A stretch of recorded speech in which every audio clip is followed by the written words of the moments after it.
하나님 말씀은 시편 128편 1절에서 6절 말씀입니다.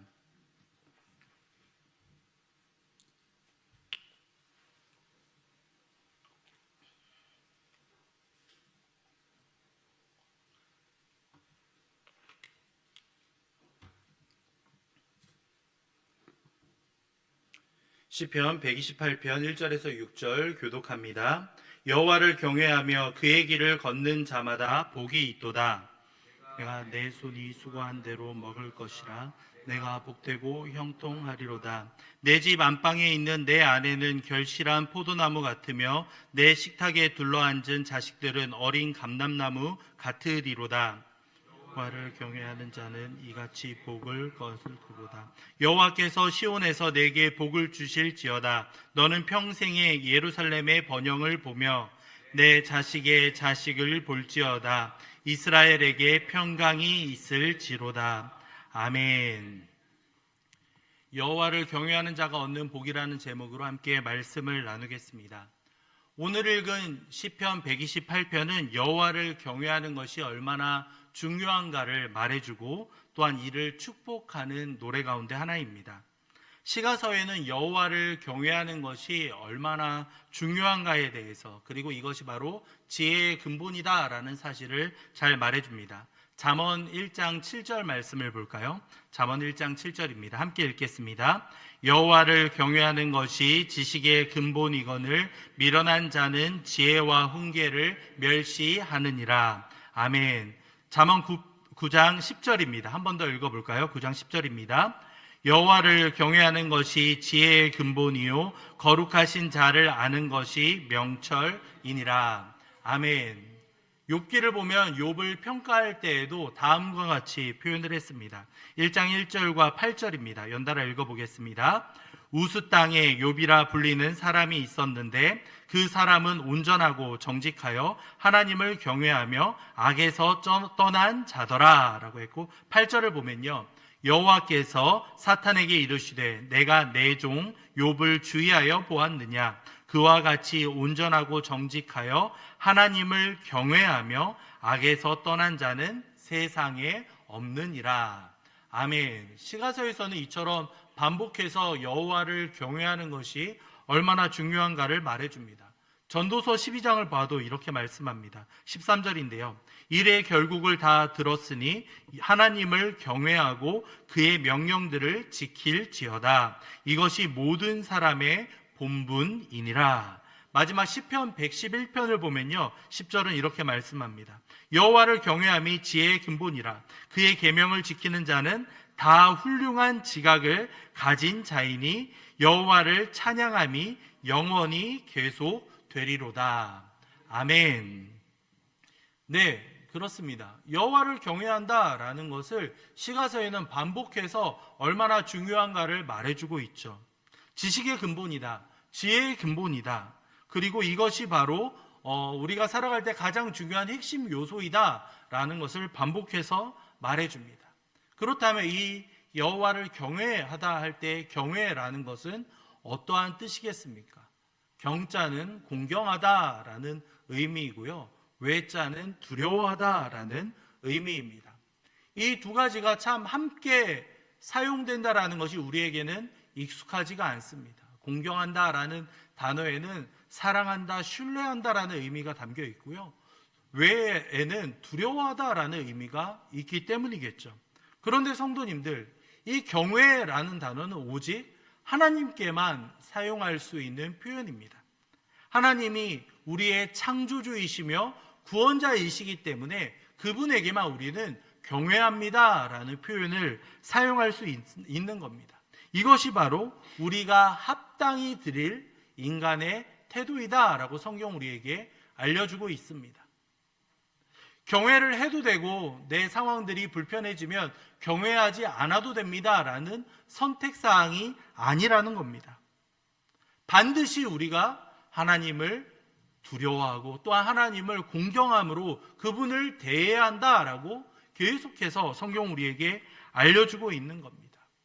그분에 대한 엄숙한 두려움뿐만 아니라 그분을 향한 순종하는 마음과 신뢰하는 마음으로 하나님을 대하는 것이 우리의 모습이다라고 말씀하고 있습니다. 나아가서요, 여호와를 경외한다면 그 여호와를 경외하는 그분과 올바른 관계를 우리가 이어가게 되는 겁니다. 경외하는 대상을 자연스럽게 그분과 관계를 맺어가고 나아가 다른 사람과의 관계 속에서도 하나님의 뜻을 행하는 사람이 되어야 한다라고 성경은 우리에게 알려주고 있습니다. 그런데 오늘을 살아가는 우리의 모습은 어떠합니까? 먼저 하나님을 두려워하는 마음이 우리의 10년 전, 20년 전과 비교했을 때 우리에게 남아있는가? 희미해지다 못해 사라져가는 시대를 우리는 어쩌면 살아가고 있을지 모르겠습니다. 사랑과 자비와 은혜의 하나님을 많이 강조하고 우리의 마음을 어떻게 하나님께서 위로해 주실 수 있는가? 여기에는 우리 마음에 감동을 받고 또한 얼마나 큰 위로를 경험하는지 모릅니다. 그 결과 하나님을 사랑의 대상으로는 바라보지만 두려움과 또한 그 조심해야 되는 그러한 대상으로는 우리가 바라보지 못하는 것이 현실이지 않은가라고 생각을 해봅니다. 물론 하나님을 반대로 너무 두려워한 나머지 거리감을 두고 멀어지게 되어서도 안 된다라는 것 잘 알고 있으실 겁니다. 제 초등학교 때 친구가 항상 이 말씀을 나누다 보면 경외한다라고 했을 때 항상 떠오르는데요. 이 친구 물론 지금은 이제 안수 집사님 되어 있으십니다. 예, 잘 신앙생활 하고 있으세요. 그런데 초등학교 때 그때는 워낙 이 주일에 물질을 사용하는 것에 대해서 엄숙하다 보니까 이 친구가 어느 날 집 앞에 하필이면 슈퍼가 있는 거죠. 그래서 너무 뭐가 먹고 싶어가지고 이 친구가 맛있는 걸 사 먹은 거예요. 그러다 하필이면 집에 가던 길에 넘어져 다친 겁니다. 이 친구에게 어떠한 생각이 들었을 것 같으십니까? 주일에 돈을 쓰다 보니까 하나님이 나에게 벌을 주시는구나 라고 생각을 하게 되었고, 그러한 두려움이 싹트게 되었던 거죠. 그 친구가 막 그런 이야기를 어머니에게 했고, 그 어머니가 저희 어머니에게 이야기하셔가지고 저에게 이제 전달이 되면서 이게 뭔가 잘못됐는데, 내가 아는 하나님은 그런 분이 아니신데, 나중에 신학대학원에 진학을 하면서 여러 하나님에 대해서 배우다 보니 그 순간에 하나님을 굉장히 우리를 감시하시고 두려움의 대상으로 오해할 수 있겠다라는 것을 깨닫게 되었던 것이죠. 하나님은 우리를 언제나 지키고 보호해 주시는 분인데, 우리가 넘어지는 순간을 기다렸다가 어떠한 벌을 절묘하게 주실까 기다리는 분으로 오해할 수 있었다라는 것이죠. 너무 두려움의 대상으로 하나님을 보다 보면 이러한 악영향이 끼쳐질 수 있다는 겁니다. 반대로 너무 편한 친구와 같이 하나님을 대한다면 어떻게 되겠습니까? 내가 잘못하건 잘하건 언제나 내 편이 되어주시고 나의 어떠한 허물도 다 용서해 주시고 덮어주시는 분으로 오해하기 시작하면 우리의 생활이 방종으로 치달을 수 있는 겁니다. 하나님을 사랑한다 말하면서도 우리의 삶은 하나님의 사랑과는 너무 거리가 떨어져 버리는 것이죠. 이것은 하나님을 경외하는 자의 모습이 아니라는 겁니다. 그렇기 때문에 성도님들, 하나님을 경외한다라고 했을 때에는 이 두 가지, 두려워하는 마음과 사랑하는 마음의 적절한 균형이 너무나도 중요합니다.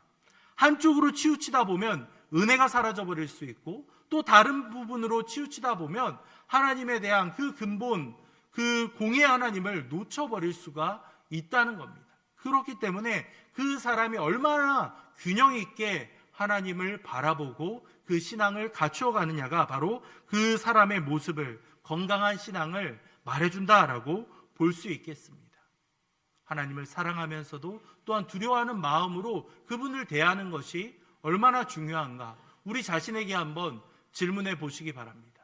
너무 거리가 멀어져서 하나님과의 찾거나 하나님을 찾고 하나님께 기쁨과 어려움을 나누는데 우선순위가 하나님이 아니시라면 하나님과의 거리를 좁힐 필요가 있는 것이죠.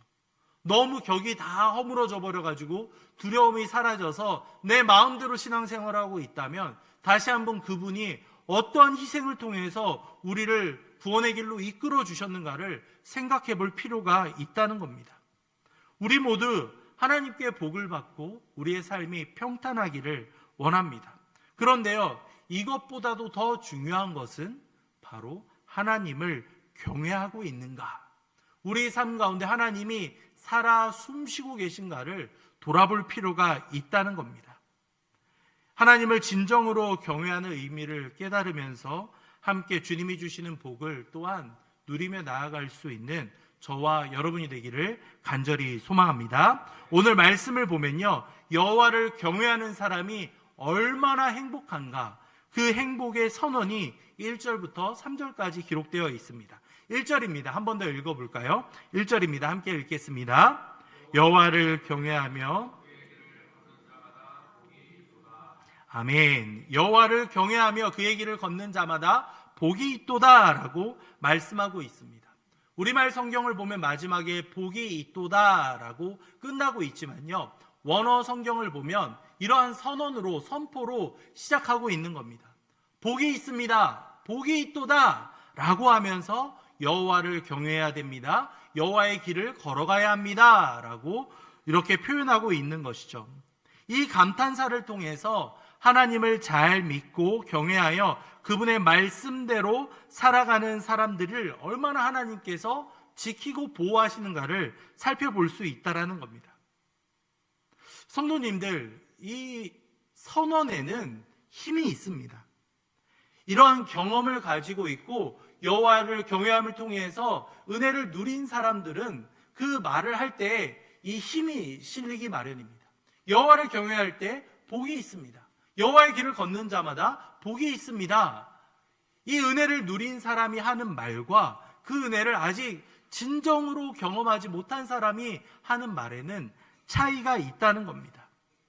그런데 이러한 선언은요, 놀랍게도 주변 사람들을, 흔들리는 사람들의 마음을 격려하고 교훈하는 기능을 가지고 있습니다. 한번 옆에 계신 분들에게 한번 이렇게 축복하며 고백해 볼까요?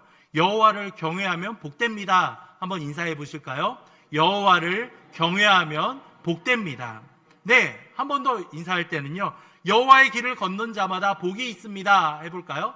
여호와의 길을 걷는 자마다 복이 있습니다. 네, 예, 얼굴이 너무 환해지셨어요. 너무 보기 좋으십니다. 네, 여호와의 길을 걷고 여호와를 경외하는 사람에게는 이미 하나님의 놀라운 은혜가 그들 가운데 임하고 있다라고 이렇게 선언되어 있는 겁니다. 시편 2편 11절과 12절을 보면 이렇게 기록하고 있습니다. 여호와를 경외함으로 섬기고 떨며 즐거워할지어다. 예, 경외한다는 표현이 이렇게 잘 묘사되어 있어요. 섬기고 떨며 즐거워할지어다. 예, 경외하는 대상에게 할 수 있는 우리의 최선의 모습이라는 것이죠. 그의 아들에게 입맞추라. 그렇지 아니하면 진노하심으로 너희가 길에서 망하리니 그의 진노가 급하심이라. 마지막을 보면요, 여호와께 피하는 모든 사람은 다 복이 있도다. 아멘. 네, 어릴 때 피구 놀이 해보셨나요? 피구 이렇게 공을 던지고 잡고 이렇게 하는. 그런데 초반에 이렇게 피구를 하다 보면요, 이렇게 덩치가 큰 사람 뒤에 잘 숨어 있어요. 그렇죠? 이 사람이 나를 보호해 주리라는 확신이 있기 때문이죠. 예, 물론 앞 사람이 그렇게 빠르지 않거든요. 이렇게 어기적 하다가 넘어질 수도 있고 한데 딱 그 순간에 내 앞을 딱 막아주고 보호해 준다라는 확신이 있기 때문에 그 사람 뒤에 이렇게 싹 숨어 있는 거죠.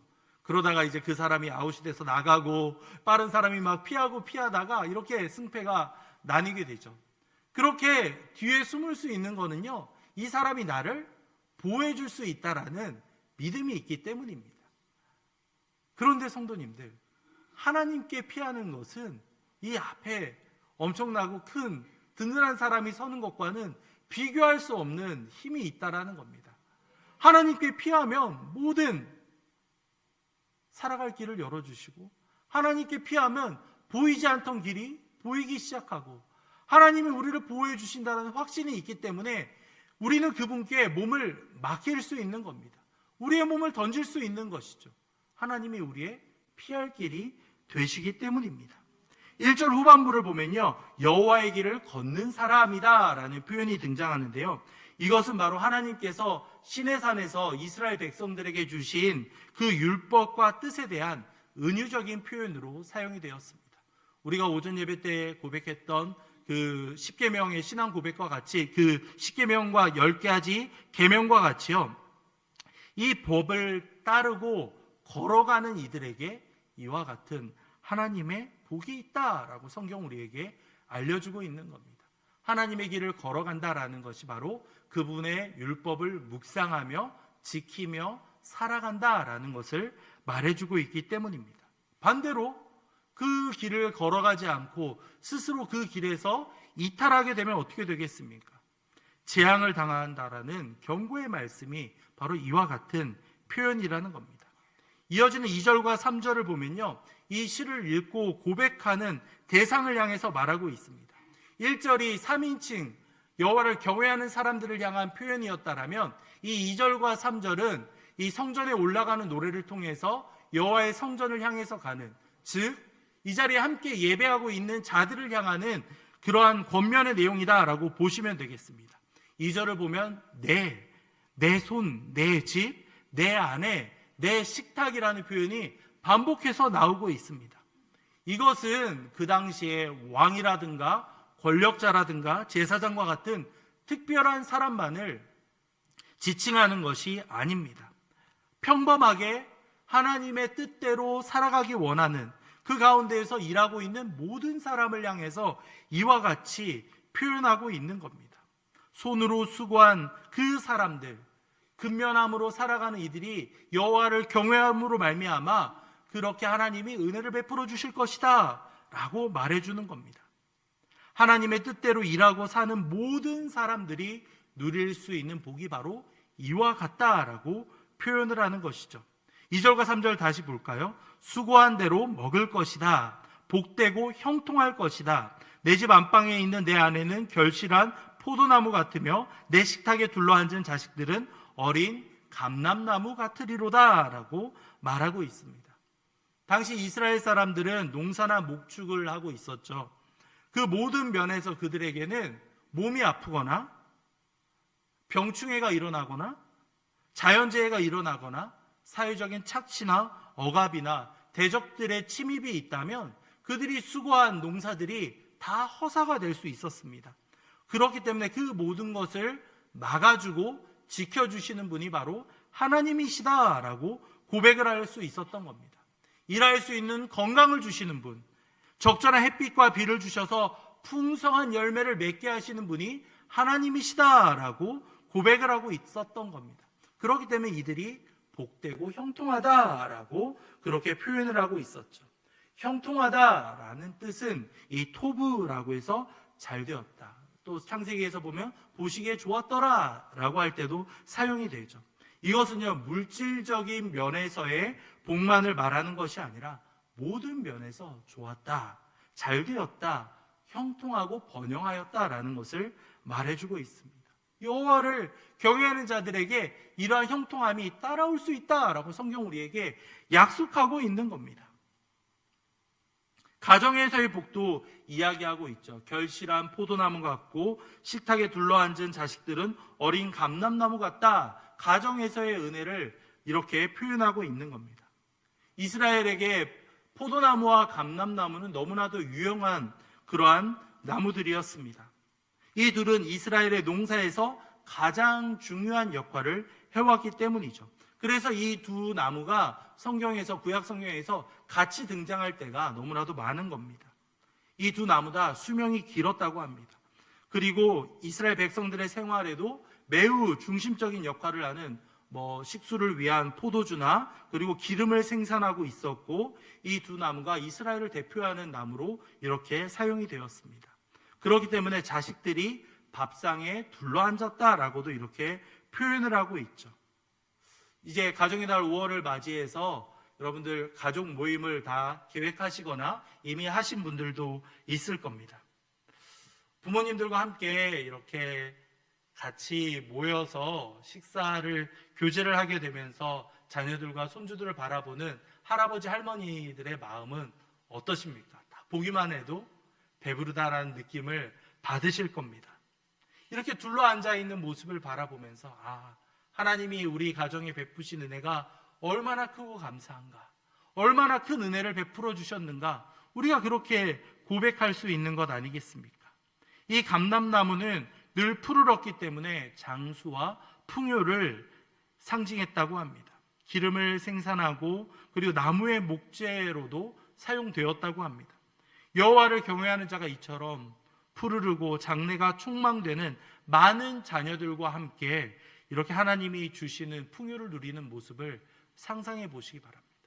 여러분 가정의 모습을 또한 이어서 연결시켜 보시기 바랍니다. 이를 통해서 알 수 있는 것은요, 여호와의 복이라는 것이 굉장히 특별한 것이 아니다라는 것을 우리는 깨닫게 됩니다. 함께 둘러앉아서 식사 교제를 하며 함께 즐거운 시간을 갖는 것, 그것이 바로 여호와의 복이다라고 성경 우리에게 알려주고 있는 겁니다. 여호와를 경외할 때 여호와의 이름으로 모인 자들이 함께 식사하면서 누릴 수 있는 기쁨이 바로 여호와가 주실 수 있는 은혜이다라고 성경은 표현하고 있는 겁니다. 1절에서 3절이 여호와를 경외하는 자가 누리는 행복의 선언이었다면요, 4절에서 마지막 6절까지는 그들의 복을 기원하고 축복을 빌어주는 내용이 이어지고 있습니다. 그래서 복을 주다, 평강, 샬롬이라는 표현이 등장하고 있는 것이죠. 4절에서 6절 한 번 더 읽어볼까요? 4절에서 6절입니다. 함께 읽겠습니다. 여호와를 경외하는 자는 이같이 복을 얻으리로다. 여호와께서 시온에서 내게 복을 주실지어다. 너는 평생에 예루살렘의 번영을 보며 내 자식의 자식을 볼지어다. 이스라엘에게 평강이 있을지로다. 아멘. 4절을 보면 이렇게 복을 받는 여호와를 경외하는 사람을 주목하라 라는 뜻이 이렇게 기록되어 있죠. 여호와를 경외하는 자는 이같이 복을 얻으리로다. 이 같은 복을 누리게 될 것이다 라고 말씀하고 있는 겁니다. 여기서 이같이라는 것은 5절과 6절 앞으로 기록되는 복을 말함과 동시에 앞에 나왔던 2절과 3절의 내용도 함께 포함하고 있는, 연결을 하고 있다라고 보시면 되겠습니다. 이 복을 받다, 복을 얻다라는 표현을 보다 보면 이 주체가, 이 원어를 보면 수동태로 기록이 되어 있는데요, 이 주체가 여호와 하나님이시다라는 것을 이렇게 나타내고 있다라는 것을 알게 됩니다. 우리는 누가 복을 받았대, 누가 성공을 했대, 누가 은혜를 받았대 라고 하면 그 사람이 어떠한 행동을 했느냐에 주목하기 쉽습니다. 특별히 이러한 행동을 했대, 특별히 열심을 내어서 무엇을 했대, 그 사람의 행동에 집중하다 보면 결국 무엇을 놓치게 됩니까? 그 사람의 행동이 하나님의 복을 받는 수단인 것처럼 우리가 오해할 수 있다는 겁니다. 이것은 올바른 모습이 아니라는 겁니다. 그 사람에게 복을 주실 수 있도록 허락하신 분이 누구신가? 그리고 그 사람이 복을 주시고 감당할 수 있도록 계획하신 분이 누구신가에 우리는 주목해야만 합니다. 오직 여호와만이 그것을 가능하게 하셨기 때문입니다. 5절 말씀을 보면요, 하나님께서 주시는 복이 가정에서 흘러나와서 시온과 온 이스라엘로 넘어가고 있습니다. 경건한 사람은요, 자신이 받은 복을 나만의 복으로 끝나버리지 않고요, 그것을 공동체에 흘려보낸다라는 것을 알 수 있습니다. 5절을 다시 보시기 바랍니다. 여호와께서 시온에서 내게 복을 주실지어다. 너는 평생에 예루살렘의 번영을 보고, 내 가정에만 국한되어 있으라, 내 가정만 복을 얻으라로 끝나는 것이 아니라 예루살렘을 바라보면서 번영을 본다라고 기록하고 있습니다. 우리로 이야기하자면요, 이 인천 지역을, 대한민국을 바라보면서 이 땅 가운데 하나님의 복이 함께하기를 바란다라는 식으로 확장되는 개념을 가지고 이 말씀을 보면 되는 겁니다. 개인이 받은 복이 만약에 그 공동체에 전파되지 않고 그 사람에게 머물러지면 반드시 거기에는 폐해가 따르게 되어 있습니다. 개인의 번영이 다른 사람에게 교훈과 희망이 될 수 없다면 그 사람에게는 오히려 해가 될 수 있다는 겁니다. 하나님을 경외하지 않고 하나님을 온전히 신뢰하지 않은 사람이, 그 사람이 은혜와 복을 누리게 되면 그 사람이 과연 하나님을 찾을 수 있겠습니까? 하나님 없이도 성공한 자녀가 어찌 하나님을 통해서 하나님의 은혜를 구할 수가 있겠냐는 겁니다. 그렇기 때문에 우리에게 공동체에 개인의 복이 임하였을 때에는 이 복을 통하여서 어떻게 우리 주변에 이것을 잘 흘려보내며 어려움을 당한 이들에게 이 은혜를 나눌 수 있을까 먼저 고민하는 것이 그 복을 누리는 사람의 가장 건강한 모습이다라고 할 수 있겠습니다. 그것이 바로 우리 공동체, 우리 예일교회가 존재하는 이유가 되어야만 합니다. 우리를 예일교회로 함께 불러주시고 주 안에서 하나님께서 우리를 하나 되게 해주셨습니다. 우리가 기뻐할 때 누군가 슬퍼하는 이들이 있다면 우리의 기쁨을 잠시 멈추고 그 아픔을 다독여주는 것이 우리의 건강한 신앙의 모습이라 할 수 있겠죠. 함께 슬픔을 나눌 때 그 슬픔이 줄어들고 또한 그 시간이 지나서 그 사람이 기쁨으로 그 회복을 고백할 때 함께 기뻐하며 나아가는 것이 우리를 공동체로 불러주신 목적이라는 겁니다. 우리가 함께 우리가 받은 은혜를 흘려보내며 나아갈 때 이 현실을 통하여서 감사함이 나누어지고 이 공동체를 향한 하나님의 놀라움을 발견하게 될 수 있다는 겁니다. 이 시인도 마찬가지였죠. 가정의 행복으로 끝나버리는 것이 아니라 예루살렘과 마지막에는 무엇이라고 하고 있습니까? 이스라엘에게 평강이 있을지로다 라면서 확장되어서 이야기하고 있는 겁니다. 개인의 행복이 사회와 나라의 안정과 평안으로까지 바라보면서 미래를 향해 기원하는 것이 이 사람의 모습이었다라는 겁니다. 자식의 자식을 볼 수 있을 것이다 라는 것을 통해서 하나님께서 말씀하셨던 생육하고 번성하라는 창조의 명령이 실천되어 가는 것을 우리는 발견하게 됩니다. 이를 통해서 이스라엘에도 평강이 있기를 바라는 이 시인의 모습을 우리는 발견하게 됩니다. 이 모든 것이 여호와를 경외하는 자가 누릴 수 있는 은혜이자 또한 그 사람이 무엇을 해야 하는가를 말해주고 있는 모습이라 할 수 있겠습니다. 여러분 마음 가운데에는 정말 여호와를 경외하는 마음이 계속 커져가고 있으십니까? 그분을 통하여서 여러분의 가정과 목장과 교회와 지역사회에 복이 임하고 있으십니까? 만약 그렇다면 감사함으로 하나님께 찬양을 올려드립시다. 하나님 너무나도 감사합니다. 그분의 은혜로 말미암아 우리가 살아갈 수 있습니다. 주님의 도우심이 우리 삶 가운데 임하였던 것처럼 앞으로도 우리 교회와 지역사회에 퍼져갈 수 있도록 도와주시옵소서. 함께 기도하시기 바랍니다. 우리만 누리며 우리만 행복함으로 끝나는 것이 아니라 이 지역사회에 함께 이 복이 퍼져갈 수 있도록 간절히 바라며 나아갈 수 있는 저와 여러분이 되기를 간절히 소망합니다. 이 시간 말씀을 생각하며 함께 찬양하며 나아갑시다. 나의 평생에 오직 주님만 사랑하리. 함께 찬양하며 나아가겠습니다.